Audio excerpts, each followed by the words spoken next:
A quick reminder, hit the like button, hit the subscribe button. We're trying to get to 100,000 subscribers in 2026. We are pretty close. We're at just under 83,000, so about 17,000 more to go. We're going to hit that at some point, but hit the like button, hit the subscribe button, help accelerate that process for us so we can make UCSS as big a show as humanly possible. Also, make sure you follow us on social media, Twitter, Instagram, and TikTok for more content. Earl, you and I were talking the other day, and I saved this topic because I knew you were coming on, that the Sam Darnold redemption arc and giving him enough time to reinvigorate, frankly, his career, revitalize his career is even probably more accurate after some rough stops in New York and then Carolina. Then he went to San Francisco as a backup, had the good year in Minnesota, and then obviously won the Super Bowl in Seattle. I heard this morning he's the first quarterback to ever win the Super Bowl with his fifth team. No quarterback had ever been on 5 teams, won that Super Bowl with his 5th team. So how do you think, Earl, the Sam Darnold redemption arc will impact how NFL teams view and evaluate young quarterbacks in terms of giving them more time to develop, being more patient with them, or do you not think it will actually have a impact, just a one-off, unique kind of situation? I think it'll have an impact. How much of an impact, I'm not sure. I think there's so many different elements and so many different ways to answer this question. When you consider the state of where sports is now, as far as like everything seems to be money driven, money driven. And because of that, because of marketing, because of social media and things like that, I think that there's this pressure to always play the next best thing and not give what you have in-house the opportunity to develop. And I know everything is not the same as it was when I was a teenager watching football. But, man, I remember the days where a quarterback was drafted and you didn't see him play for probably 2 years. They sat behind a veteran. They learned some things. And even when they got in there and they got the opportunity, it didn't always look the greatest. But they had the opportunity to develop their career and turn into a quality quarterback. And I just think as times has changed, as society has changed, there's so many different factors that come into why teams do what they do. And not every factor has to do with winning games on the football field. Some things can be PR. How many tickets can I sell? How many jerseys can I sell? Things like that. And I think those reasons play a factor in why teams move on from certain quarterbacks sooner than what they probably should. We've seen that in Cleveland on a few different times, right? I can think about when Brian Hoyer was the starting quarterback.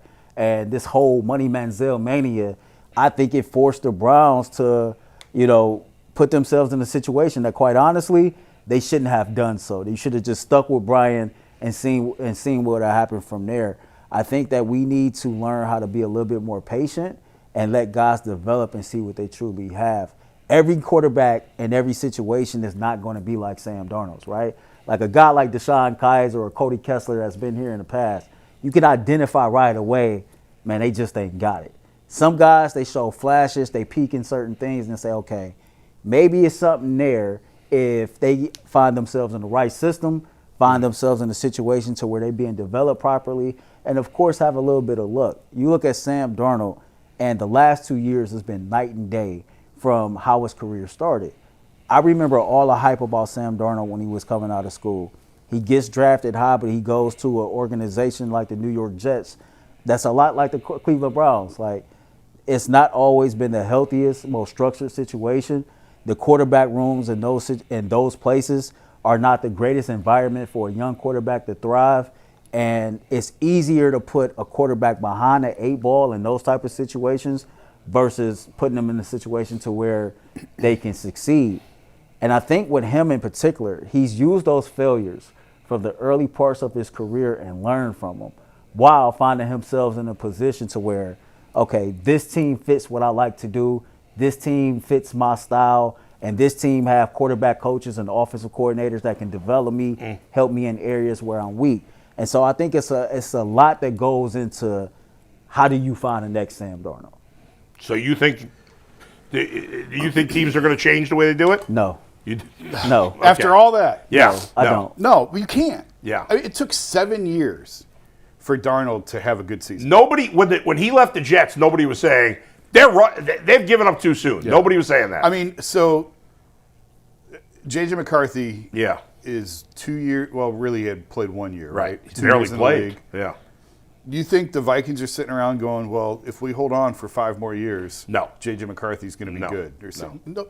You'll have 2 coaches and GMs fired in 7 years. If we're using Sam as the example, it took 7 years. His 4th team, 3rd team, 5th. He was good in Minnesota. His 4th team in Minnesota, he was good. And then Right, obviously- 4th team in Minnesota. Yeah, I'm not counting 5th. Minnesota. Yeah, right. Is when he really started to figure it out. Yeah. You will have 2, literally, like this average length of a GM or coach is like 3 to 4 years. So you could have 2 coaches fired in that. Right, yeah. No team is waiting on it. Now, there are teams trying to find the next Sam Darnold Sure. who have been cast off Yeah. to be that reclamation project. But too many times we get wrapped up in the anomaly That's right. and not the norm. Yeah. And the norm is by the time you're onto your 4th team in 6 or 7 years in the league, you are who you are. Yeah. And if you happen to scratch a lottery ticket like Darnold and it pays off, good on you, although the Vikings tore the ticket up and threw it away after scratching it. Yeah. They didn't really cash it. It's just like, Jay is often be like, why can't we get our Brock Purdy? Like, they're the exception. That's you right. can't bet on the exception. That's right. Like everybody said, well, look at the Pistons. The Pistons won in, like, what? Okay. Right, the one team that won without a superstar, Right. right? It's like, man, that's Isaiah. Oh, well, I thought you were talking about the Yeah, bad boy yeah. Pistons with the No, small right, backcourt, and it's like, The well, that's Joe exception Dumars. is not what you bet on. And I know there's been a lot of comparisons, but first of all, people have compared Baker to Sam Darnold. That's not true. Baker had really good success as a early rookie. on, yeah. He had some level of success. He was inconsistent. He's continued to be inconsistent in Tampa. Better in Tampa, but still there's been inconsistency, right? Geno Smith, you want to argue for him? Geno, even at his best, was okay. Yeah. He was okay. You weren't winning a Super Bowl with Geno. He at his best, he's probably an average to slightly above average NFL quarterback. At best. I don't even Yeah. know if I agree with slightly Well, above. I'll give you average. I mean, but, to me, 13th, 14th is okay. above. Yeah, I don't even know if he's that high, but at Yeah. best he's that Yeah. high, right? And like now people say Daniel Jones had one good season with the Giants. Like there's not a lot of Sam Darnold for 3 years. Now, like you said, the Jets are the Browns. I mean, they're very similar. As are the Panthers. So he went to 2 pretty bad Right, spots like back horrible organizations. Yeah. And he in Carolina, he was hard. I mean, he was really terrible in Carolina. And he looked lost. And he talked about there was the talk about he was seeing ghosts and all this stuff. There was every reason to believe he was not going to pan out. Yes. Nobody's knocking on Josh Rosen's door right now. We can go through the laundry list of even first-round picks who were busts, who didn't. This is a great story. But if you now think that now Mac Jones is going to be great, or Kenny Pickett's going to be great, Deshaun Watson. No, that's not a good comparison either. I'll just listen quarterbacks who have had a chance and have now. No, but like Deshaun Watson was great. That wouldn't be the same as Darnold. I see what you're saying. Got you. Mac Jones and Kenny Pickett were guys who were high draft picks. They stunk Mac had a little bit of success early on. a little.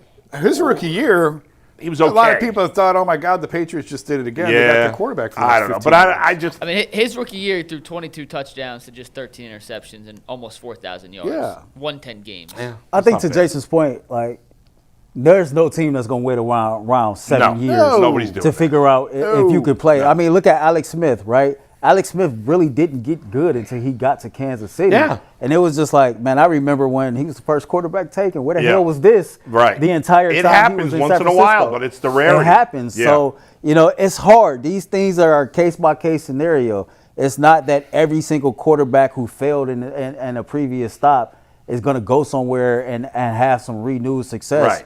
Right. I thought Daniel Jones was another good example. He was having a hell of a year in Indy last year before he got himself hurt. And now they're stuck in a situation to where, okay, do we give Daniel Jones another opportunity? Right. We still got Anthony Richardson here. Yeah. Like, Are you convinced Daniel Jones would be really good next year? I'm not. No, but we also dismissed Sam Darnold's year in Minnesota because That's because true. because it didn't end well. Right.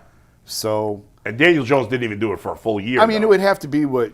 But Daniel Jones did have one good year with the Giants, where Sam Darnold had no good years before Minnesota. I think so. it would come down to the contract for me. Yeah, with yeah. I think sometimes it comes down to money, it comes down to fit, and it comes down to what works best for you. And I think and with Daniel Jones, for example, he gets to Indy, and whatever they was doing in Indy, it just seemed like to mesh well with his skill set and how he go about things.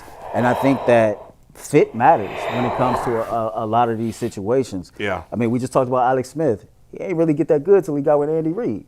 And so if you with Andy Reid, Yeah. you know, that coaching and that development is going to put you in situations to where you can exploit what you do best better. So Good point. When it comes to rookie quarterbacks, Yeah.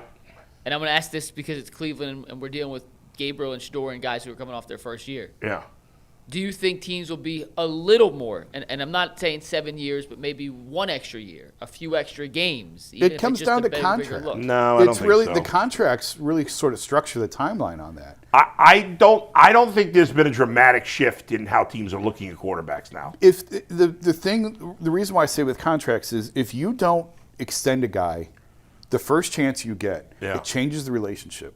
100%. It changes how the quarterback views Yes. that franchise because Right. it's like it happened with Baker. It happened with Right. What they do? and it can be repaired. It's possible. Sure, but you're right. It changes the relationship. What did the Browns do with Miles the second he was eligible for Yeah. an extension? They signed Right. him. What did they do with Nick Chubb the second he was Yeah. eligible for an extension? They signed him. What did they do with Baker? Made him wait. Yeah. They weren't convinced. It changed the relationship. So you really have like 3 years to make a choice on these guys. Right. And so no, I don't think anything's really No. going to change because the structure of the contracts is what makes you have to make fast decisions on Right. guys.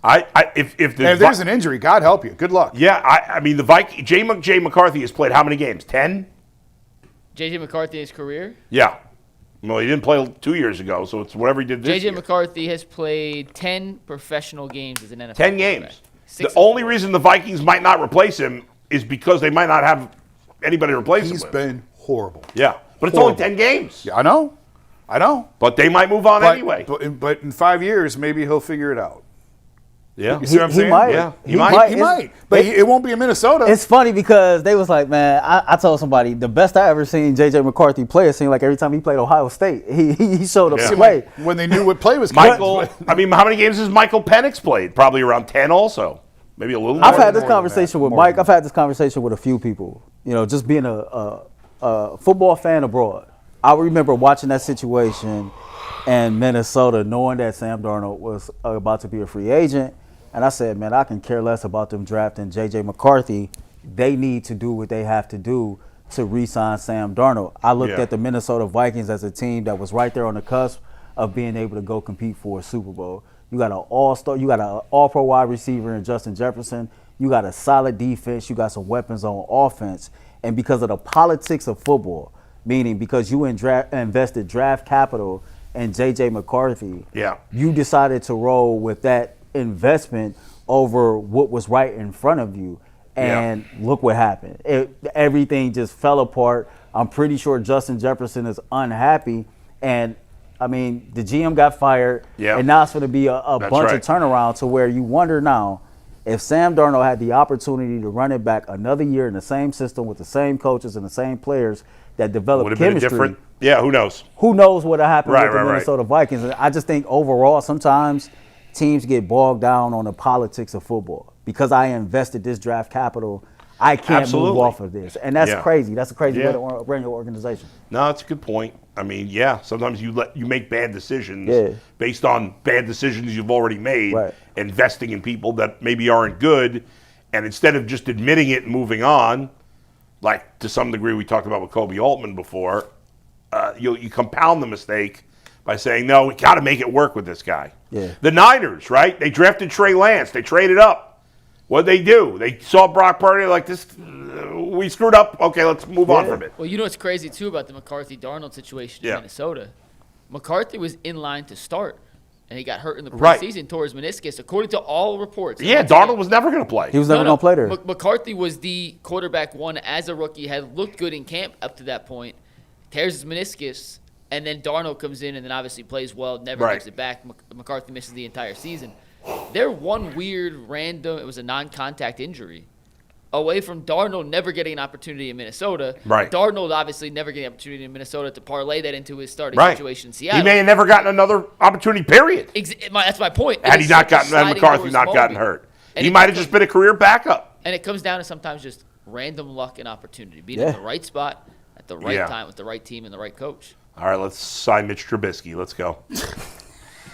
Spencer German's coming down in 1 sec.